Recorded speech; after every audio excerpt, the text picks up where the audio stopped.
Hey everyone, hope you're having a good morning. While you were all asleep, I was watching our next door neighbor roll out what looks like a full-scale attack on Venezuela. It happened around 2 a.m. Venezuela time, right in the middle of the night when most of their citizens were asleep. If you haven't heard about it yet, don't worry about it. It's going to be all over the news later today in North America. Now today's video isn't related to Canada the way my usual videos are. But as I watched this unfold today, and at the same time seeing how the Orange Guy supporters are reacting to it online, I felt I needed to say something about it, or at least vent. So what you're going to get today is my very average Canadian take on what's going on. Also, towards the end, I want to talk about a report out of the Netherlands, where the Trump administration reportedly decided to remove memorial panels honoring Black U.S. World War II soldiers. Let that sink in for a second. If you thought the Trump administration couldn't go any lower, they basically took that assumption and said, hold my beer. Before we jump into all of that, I want to quickly mention today's backdrop. Today's photo was taken by Clarence from Memramcook, New Brunswick. Did I say that right? Hey, at least you guys know I'm not AI. I apologize if I mispronounced it. Being from the West Coast, I never really experienced playing outdoor hockey in a frozen pond. Vancouver winters are usually just a little bit too warm for that. But you honestly can't get much more Canadian than this photo. So Clarence, thank you for sending it in. I really appreciate it. Okay, let's get into what happened overnight.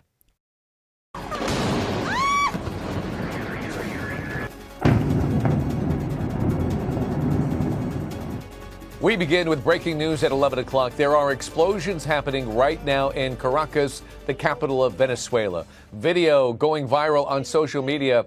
They're showing powerful explosions happening in a number of places in the sprawling capital city.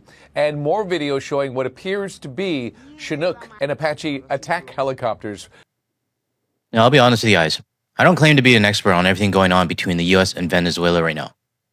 But what has been very clear is that Trump claims that it's about going after the cartels. Yeah, bullshit. Let's be real for a second. No one actually believes that. People aren't stupid, and we know this is about the oil, the minerals, and this is about control. And the more you look at how things unfold, the timing, the message, and the way it was carried out, the more I feel like this has Pete Hegseth's fingerprints all over it. Flying across the city as these explosions continue. Residents in the city also posting about the sound of fighter jets flying over the city as well. Now, the Pentagon has moved an armada of Navy ships, including the Gerald R. Ford aircraft carrier and all of its support ships into the Caribbean Sea just off the coast of Venezuela. But there has been no official word from the White House or the Pentagon of a U.S. military operation targeting sites in Venezuela. I mean, who else is going to be attacking? Aliens? Of course it's your own government. Tonight, but it is clear from the videos that we have seen that some type of military operation is now underway. Now, for several months, the U.S. military has been attacking what it claims are drug-running boats leaving from Venezuelan shores. The death toll in those attacks estimated to be more than 100 people. And we will continue to monitor the developments. Again, this is breaking news happening right now. We'll bring you any new developments of information as we get it. By the time this video goes live around 7 a.m. Eastern Time, it will most likely be officially announced that the United States has attacked Venezuela. And we're not stupid. There really is no one else on the planet who would be doing something like this. Now, because I run a Canadian channel, and because I'm watching our next door neighbor launch what looks like a full-scale assault on Venezuela, I feel like I need to share my thoughts on what is now very clearly a former friend and ally. I'll be honest with everyone. I've had a lot of mixed emotions lately. I've been trying to balance how I feel about the US as a country versus the actions under its government. But what happened overnight? It really feels like Canada needs to create even more distance between ourselves and our next door neighbor. I'll explain more as this video goes on. Let's hear from another report that isn't coming from the country doing the attacking. Returning now to that breaking news out of Venezuela, where explosions have been heard in the capital, Caracas. Live to US correspondent Jonathan Kersley for the latest on this. Jono, do we know what's happening there? Deb, within the last 5 minutes or so, we've had US media outlets reporting sources within the Trump administration say that Donald Trump ordered military strikes on Venezuela tonight that took place round about 2 o'clock in the morning, local time in Venezuela. A number of explosions, at least 7 were heard, reported by multiple media outlets. And this, of course, follows months of military build-up in the Caribbean, strikes on drug boats, the seizure of oil tankers. So this is all about drugs, right? Yeah, we're not stupid.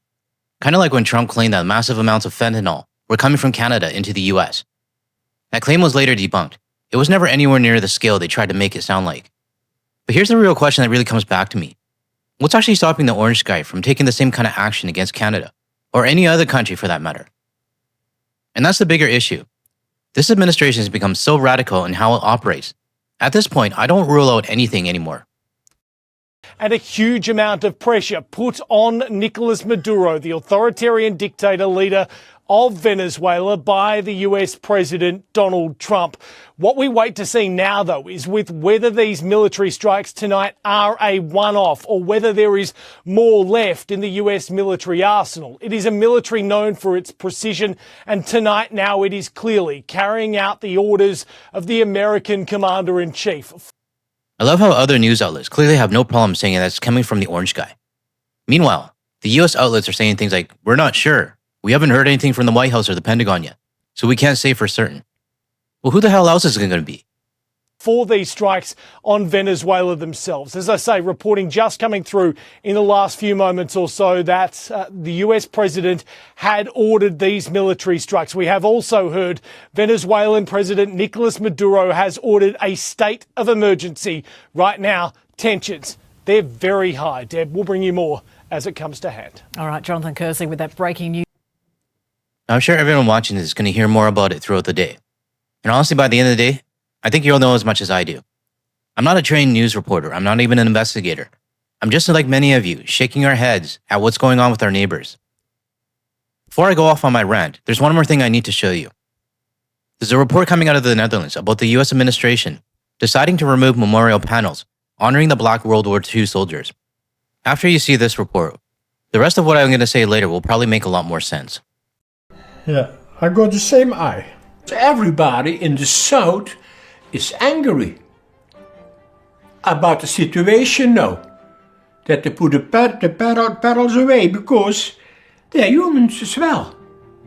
They came in the houses, they slept with the white girls, and they came home, and they have to sit in the back of the bus again.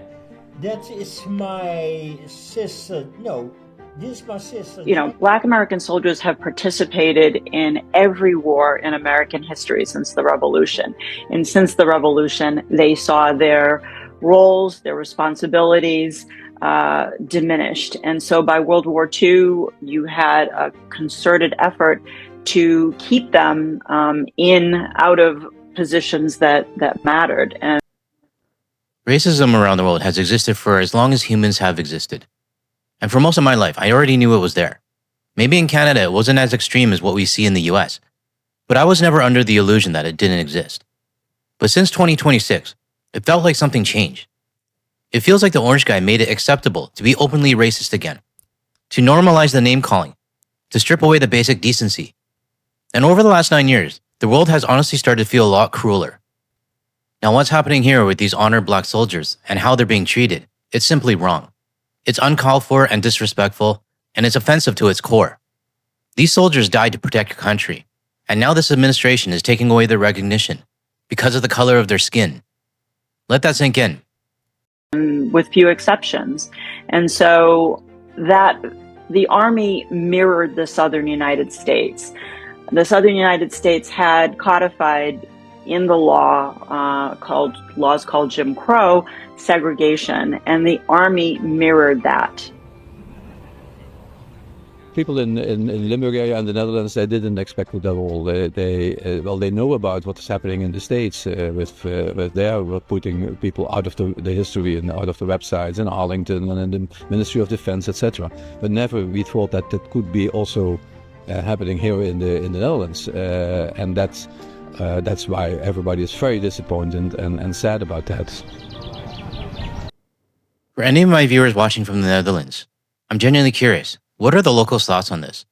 From what I've seen so far, people in the Netherlands are pretty outraged, and honestly, they should be. So if you're watching from the Netherlands, let us know what you're seeing and how people are feeling about this in the comments. Now on to my vent. What I've shown you here are two very different actions from the Trump administration, both of them leading me to shake my head and asking the same question. Is this really how 2026 is going to start? Because I'll be honest, I genuinely thought we were headed off to a calmer start this year. Apparently not. But at the same time, I can't help but look over the fence at our neighbors, watching the chaos unfold, and ask myself what the hell is going on with your country? Bombing another country without Congress approving it is now somehow considered acceptable. Removing honors from black US soldiers is now considered acceptable. Detaining people, including your own citizen, is also considered acceptable. And being outright hostile at the border, apparently that's acceptable as well. If you had asked me in 2024 whether any of this would actually happen, I would have said no. Well, maybe not the CBP guards. They've always been pricks. But everything else on that list? As a Canadian, it just pushed me further away from wanting anything to do with the United States. And honestly, it also makes those Canadians who still choose to travel there look worse. Like this Canadian woman I showed in an earlier report who got off a plane in Arizona and says she loves the United States. Because if you say you love the United States right now, you're ignoring the racism that's openly spoken. You're ignoring the bombings that are taking place. And you're ignoring the disrespect being showed to black people and the soldiers who died serving the country. And I don't think that's something anyone should be proud of right now. But unfortunately, there are US citizens who are proud of the direction their country is going. And some of them are openly supporting the bombings and the racism that we're seeing going on right now. I made the mistake of going on Twitter right after the bombing started. And honestly, you wouldn't believe how many US citizens were cheering on the bombings. Now let me be very clear about something. I know it's not all US citizens, and I never said it was all of you. But I am getting tired of being accused of lumping everyone together. Because I don't. I have friends in the United States. I have family in the United States. And through this channel, I've made a lot of US friends as well. But to those who keep accusing me of saying all Americans, you can't expect Canadians to stand beside you when the chaos the world is dealing with right now is being caused internally by the United States. Canadians aren't going to step up and help when we're being attacked and openly disrespected. And neither is the rest of the world. This is something the United States has to sort out from within themselves. And even thousands of my viewers from inside the US have told us the same thing. Stay away. It's not safe to come here right now. Others have said, we're sorry for what our country is doing. We know this isn't okay. We need to deal with this internally. These people are not playing the victim. Those are the people who understand their country's faults, who acknowledge the problems, who actually want change. And those are the Americans I sympathize with. Those are the ones I support. And those are the ones I continue to have real conversations with offline. So when I get accused of lumping all Americans together, that's simply not true. And to the US citizens who keep making that accusation, I have to ask you a simple question. What are you doing besides playing the victim to actually make things change? I know I might lose some viewers because of this. But honestly, I'm tired of feeling like Canada has to help fix a problem that isn't our responsibility. There's always been a gray area when it comes to where support should start and where it should stop. For a long time, that line was something I struggled with internally. But after everything we've seen lately, that line has become very clear to me. I support the US citizens who genuinely support Canada, the ones who understand the damage that their country is causing, the ones who are honest enough to themselves to tell Canadians as friends that it's probably best to stay away right now, and also to continue the boycott. All right, that's it for my rant. And yeah, I know I got a bit fired up, so I apologize about that. But it's becoming clearer and clearer to me who our real friends are in the United States, and who is simply playing a victim. To the US citizens who continue to support me, and who continue to support Canada, you genuinely mean a lot. You still have my support, and you always will. That's it for today's video. I'm sure we'll be hearing more about the US bombing Venezuela situation as the days go on. Have a great rest of the weekend, everyone.